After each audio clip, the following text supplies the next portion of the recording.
Karibu mtazamaji wa The World News katika kipindi hiki cha ulimwengu wa siasa. Bado tunakujuza mengi yanayojiri duniani, lakini moja kati ya yale tuliokuwa nayo ni uchambuzi uliotolewa na Profesa Said Mohamed Marandi ambaye amezungumza na shirika la habari la RT Russia Today akisema kwamba Israel ina hamu kubwa ya kuharibu usitishaji wa mapigano kati ya Marekani na Iran, lakini akisema kwamba wa Israel watafanya kila hila wanazoziweza kurudisha vita hivyo.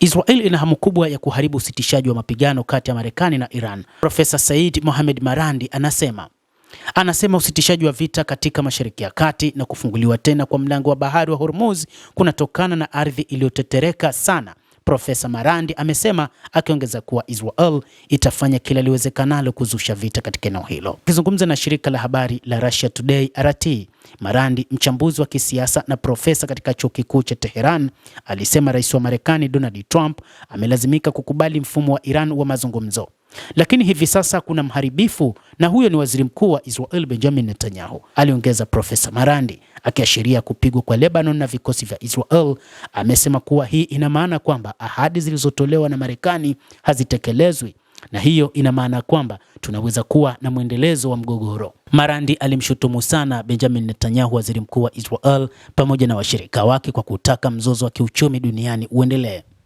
Juu ya kufunguliwa tena kwa mlango wa bahari wa Hormuz, alisema Iran ingependa mtiririko wa nishati urejee katika hali ya kawaida. Hilo ndilo tunalotaka. Hatukuanzisha hili. Tulikuwa tukifanya biashara kama kawaida hadi vita vilivyowekwa na utawala wa Trump na Netanyahu vilifanyika. Marandi aliongeza akisema kwamba lakini itabidi tuone kwa sababu Netanyahu anakiuka makubaliano ya kusitisha mapigano. Marandi alisema Iran pia itatazama msimamo wa Marekani katika meza ya mazungumzo na kuona kama Netanyahu na utawala wa Kizayuni wanaweza kuharibu usitishaji wa mapigano, akisema sina shaka kwamba lobi ya Kizayuni na utawala wa Israel utafanya lolote wawezalo kuhakikisha vita hivi vinatawala, alisema Profesa Marandi.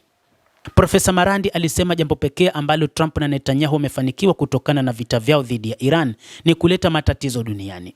Tumeidhinishwa na Marekani, alisema. Hawataki sisi kutumia dola yetu, hawataki sisi kutumia dola yao. Kwa hivyo tungependelea sisi wenyewe kutumia sarafu nyingine, alisema Profesa Marandi.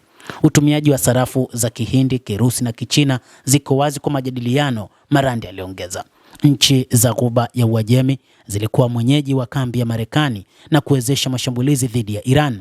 Zina damu ya Iran mikononi mwao, zinashiriki katika vita hivi na zilisaliti watu wao na ndugu zao, Marandi alisema. Lakini kwa namna ambavyo Iran ilijibu, watu wa Ghuba hawawezi kujaribu tena kufanya usaliti na vizazi vijavyo vitajifunza mambo mengi kutoka kwa Wairan.